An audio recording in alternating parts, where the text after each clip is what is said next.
Приветствую подписчиков. Сегодня фильм «Воин ветра», 2004 год.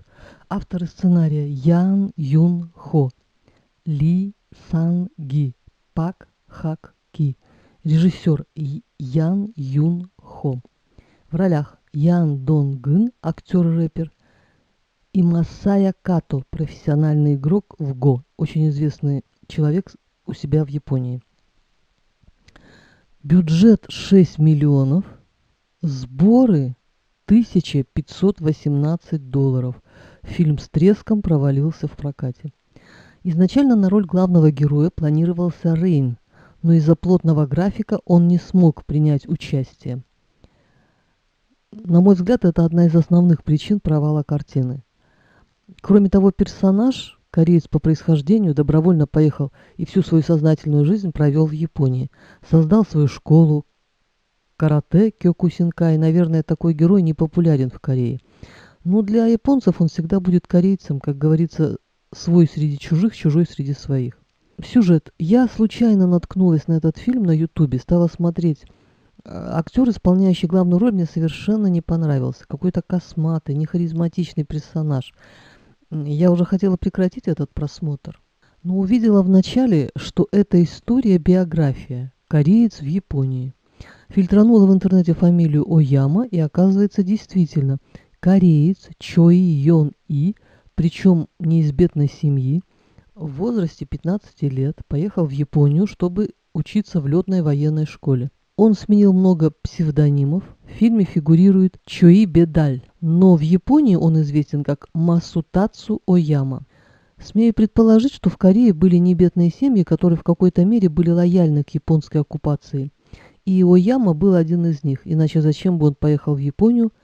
Путь его был, мягко говоря, тернист, но он не уехал из Японии.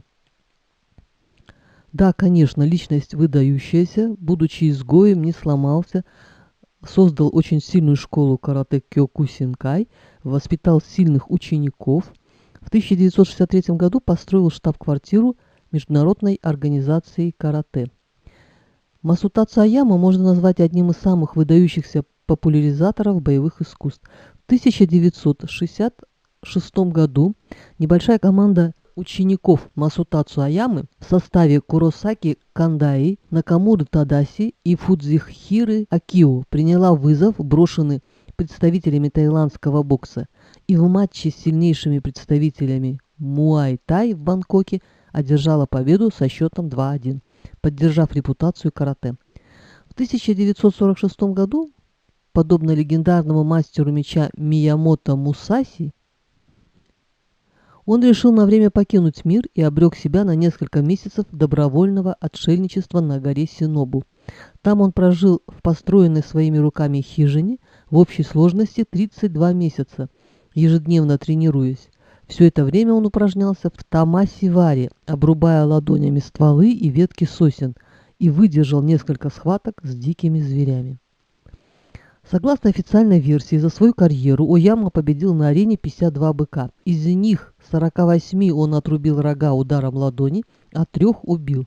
Многие представители японского карате неоднократно критиковали Ояму за нарушение писанных и неписанных норм карате-до, за чрезмерную жестокость, проявленную в убийстве быков, за получение денег при демонстрации карате в США и так далее. Да, по иронии судьбы, кореец в Японии стал главным популяризатором боевых искусств. Основал свою собственную школу, сделал ее сильной, и те, кто его презирал, были вынуждены садиться с ним за стол переговоров. Вот такая удивительная история. Вот одно из высказываний Оямы. Изучение воинского искусства подобно восхождению на скалу. Продолжай путь вперед без отдыха. Отдых непозволителен, так как он является причиной отступления от достигнутого. Стойкость день ото дня совершенствует приемы, а отдых, даже однодневный, вызывает ошибки. Личность противоречивая, но бесспорно выдающаяся. В интернете даже есть фото рукопожатия Оямы и Дольфа Лундгрена.